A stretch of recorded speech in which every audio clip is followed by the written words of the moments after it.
The tragedy at the elementary school here in Newtown, Connecticut. Early this morning, a gunman opening fire at the elementary school. Small children in the crossfire. Families desperate for news of their children. Some learning that they will be grieving, others in relief and joy. And ABC's Dan Harris spent the day with survivors. Dan? Diane, we spent all day here at what was in many ways the emotional epicenter of this story, the volunteer firehouse right down the street from the school, where we watched many families holding tearful reunions with their children, and also families who weren't so lucky.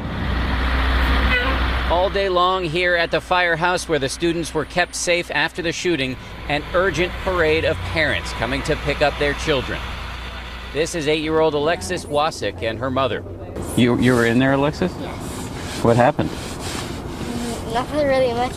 We heard like an ambulance and a police officer come, and everybody was a little scared, crying, and I felt actually a little sick, and it felt like I was going to throw up, and it felt that to my teacher. Were kids crying and screaming? Yeah, kids were crying, not really like screaming, but they're all huddling together, and they felt so sick.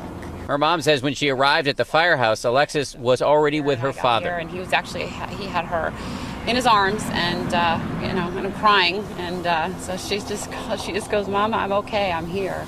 Another mom whose kids go to a nearby school told us she was putting off picking them up because she simply did not want to tell them about the horror here. We're not picking them up because this is the last 2 hours of their life that they're going to be a kid.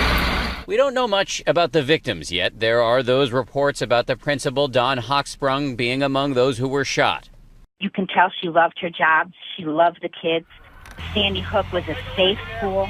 Just Monday, she tweeted this upbeat message about Sandy Hook kindergartners making their own shopping lists and paying the cashier at a local supermarket. Only 3 victims were brought to the local hospital. 2 of them died. A number of us imagined what it must have felt like on 9/11 when there were people bracing for scores of injured and they didn't arrive. All day here, the sad sight of ambulances driving slowly, their lights not flashing, so few wounded to try to save.